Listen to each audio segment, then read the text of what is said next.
9월 첫날입니다. 9월 1일 금요일 열왕기상 1장 1절로 10절입니다. 다윗 왕이 나이가 많아 늙으니 이불을 덮어도 따뜻하지 아니한지라.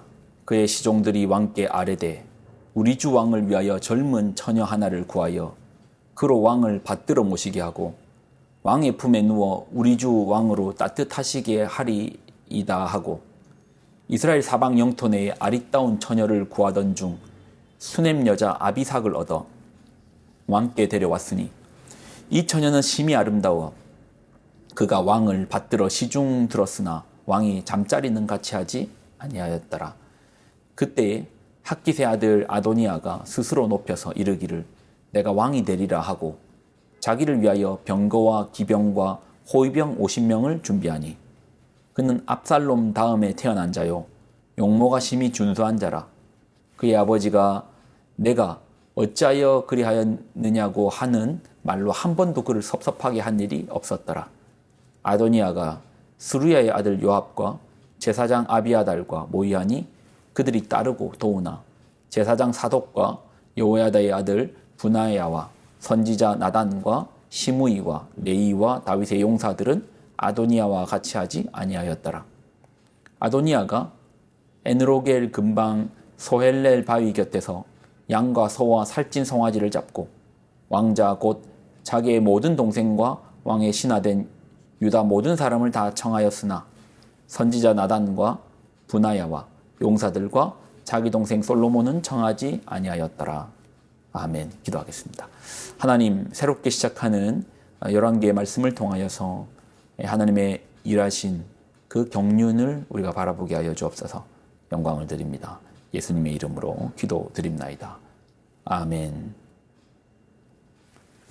자, 오늘부터는 열왕기 상을 나눕니다. 열왕기는 이제 솔로몬 시대부터 시작해가지고, 그러니까 다윗 이후에 솔로몬 시대부터 시작해서 이스라엘의 패망의 왕인 시드기야까지의 이야기입니다. 그러니까 왕들의 이야기인 거예요. 열왕, 정말로 이 왕들의 이야기인 거예요. 천천히 역사 속에 깃들어 있는 하나님의 일하심을 우리가 한번 따라가 보도록 하겠습니다. 자, 먼저 이제 살펴볼 것은 이제 다윗의 마지막 모습입니다. 자, 1장 1절. 다윗 왕이 나이가 많이 늙으니 이불을 덮어도 따뜻하지 아니한지라. 시대를 호령하였던 다윗도 시간 앞에서는 어쩔 수가 없습니다. 남자들이요, 우스갯소리입니다. 남자들이 50이 넘어서 달리기를 하면 그렇게 넘어진답니다. 마음은 벌써 이제 결승전 도착했는데 분명 왕년의 바람처럼 달렸는데 그 기억은 여전한데 몸이 따라주지 않으니까 그래서 넘어진다고 합니다. 이 다윗이라고 하나님의 순리인 그 시간 앞에 어쩔 수 있겠습니까? 다 우리는 시간의 지배를 받잖아요. 이불을 덮어도 따뜻하지가 않답니다. 왕년에는 골리앗을 칼도 아닌 돌멩이로 넘어뜨렸던 남자가 이제는 이불을 덮어도 따뜻하지 않는 그러한 계절이 온 것입니다. 너무나 위대했던 왕의 연약함 앞에 대신들은 이제 왕의 기력을 어떻게 하면 좀 더 찾아줄 수 있을까 해서 생각해낸 것이 젊은 처녀 수넴 여인을 후궁으로 드린 것입니다. 그러나 다윗은 그 여인을 취하지 않습니다. 자, 4절을 보면 이 처녀는 심히 아름다워 그가 왕을 받들어 시중 들었으나 왕이 잠자리는 같이 하지 아니하였더라. 죽음 앞에서 그 순리를 역행하지 않는 다윗의 모습을 봅니다. 비행기가요, 잘 오르는 게 중요합니다. 비행기가 날아가기 위해서는 고도까지 이렇게 올라가야서 그 고도를 높여서 하늘로 오르는 것이 중요합니다. 그러나 더 중요한 것은 착륙이죠. 잘 내려오는 것이 중요합니다. 제대로 착륙하지 못할 바에는 차라리 뜨지 않는 것이 더 안전합니다. 기껏 올라갔더니 착륙 제대로 못하면 다 죽는다니까요. 다윗이 이제 마지막을 준비하는 거예요. 그 인생의 하강, 랜딩 기어를 빼고 바퀴를 빼고 이제 연착륙을 하려고 합니다. 그의 마지막 모습이 이제 욕심 없이 하나님의 사람답게 이제 겸손하게 자신의 생의 죽음이 다가옴을 담담하게 받아들이는 것 같습니다. 자, 이러한 다윗의 죽음을 이제 이야기하였고, 이러한 죽음을 또 누군가는, 위대했던 왕의 죽음을 누군가는 기회로 보고 있습니다. 아, 그 기회인데.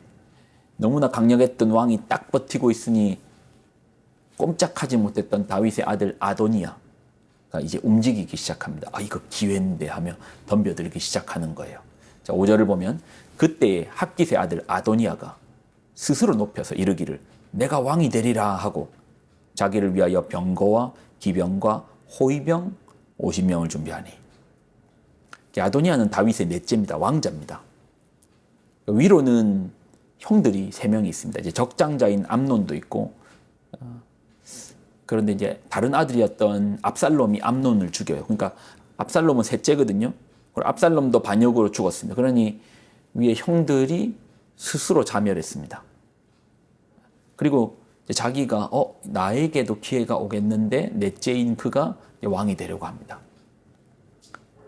다윗의 죽음 앞에서 이것을 기회로 삼으려는 아도니아의 모습, 마음에 꽁꽁 숨겨뒀던 그 칼을 꺼내드는 넷째인 아도니아입니다. 그가 먼저 한 일은 병거, 기병, 호위병을 준비합니다. 힘을 키워야 되겠다. 군사를 먼저 준비했다는 것은 그가 왕이 되는 법을 순리적으로 왕이 되는 것보다 칼로서, 자신의 힘으로써 그 자리에 오르겠다는 계산을 이제 저변에 깔고 있는 거죠. 그 다음 아도니아가 준비한 것은 이제 책사들입니다. 7절을 보면 아도니아가 수르야의 아들 요압과 제사장 아비아달과 모이하니 그들이 따르고 도우나. 군대의 장관인 스루야의 아들이 군대의 장관인 요압을 자신의 편으로 만들었습니다. 군대를 자기 편으로 만들고 또 종교적인 실권을 가지고 있는 제사장 아비아달까지도 자기 편으로 만들었습니다. 군대 장악하고 종교 권력도 차지했습니다. 당시 이제 종교와 정치가 분리되어 있지 않았으니까 힘과 종교 권력을 차지하면, 이 두 사람을 차지하면 그러면 이제 왕의 자리까지 거의 다 왔다라고 이제 아도니아는 생각했을 것입니다. 군대도 자신의 것으로 만들었고 또 강력한 요압과 아비아달까지 자신의 조업해서 이제 책사로서 도와줍니다. 그러니 이제 아도니아는 자기가 왕이 다 된 것처럼 9절을 보면 아도니아가 엔로겔 근방 소헬렐 바위 곁에서 양과 소와 살찐 송아지를 잡고 왕자고 자기의 모든 동생과 왕의 신하된 유다 모든 사람을 다 청하였으나, 청하는 거예요. 잔치를 벌리는 거예요. 자기 사람들을 더 이제 돈독하게 만들어서 자신의 어떤 왕권의 지지 세력으로 그렇게 불러 모았던 것입니다. 지금까지 이제 아도니아의 이야기를 보면서 아도니아가 왕이 되는 과정, 왕이 되려고 하는 노력하는 과정을 우리가 살폈는데 없는 게 있어요. 뭐가 없죠? 하나님이 없습니다. 아도니아는 하나님 없이 자신의 힘으로, 자신의 능력으로 왕이 되려고 합니다. 근데 안 됩니다. 될 수가 없죠. 아니, 힘도 있고 권력도 있는데 왜 안 돼요? 혈통적으로도 왕자인데 왜 안 돼요? 하나님을 없습니다.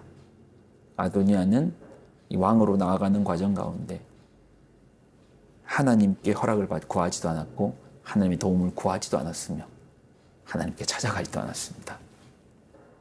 안 되는 것이죠. 왕이 될 수 없는 것이죠. 사랑하는 여러분, 교회나 직장이나 여러분의 삶도 다 마찬가지겠지만, 저는 이제 교회를 섬기는 사람으로서 교회를 점점 섬길수록 분명해지는 것은 교회에 주인이 있다. 우리 교회에 주인이 있다. 주인이 누군데요? 목사입니까? 장로님들입니까? 권사님들입니까? 아니요. 하나님이시다. 우리 인생도 주인이 있습니다. 지금은 너무 정신없이 살다 보니까 꼭 내가 사는 것 같고 내 힘으로만 이루는 것 같지만, 그러나 긴 호흡과 긴 시야를 가지고 살아내셨던 우리 선배님들의 이야기를 보면 우리 인생의 주인이 있다, 하나님이시다. 왕의 자리, 아도니아 힘, 내 힘만으로 오르려고 하지만 그는 그 인생의 주인 되시고 그 왕자의 주인 되시는 하나님을 몰랐던 거예요. 그러니 그는 왕이 될 수가 없습니다. 여러분 어떠신가요? 여러분 인생에서는 참된 주인을 바라보고 나아가십니까? 기도하겠습니다. 하나님, 열왕기의 말씀을 통해서 우리 인생의 참된 주인이 누구시며 역사의 주인이 누구신지를 깨닫는 시간을 우리에게 허락하여 주옵소서. 영광을 드립니다. 예수님의 이름으로 기도드립나이다. 아멘.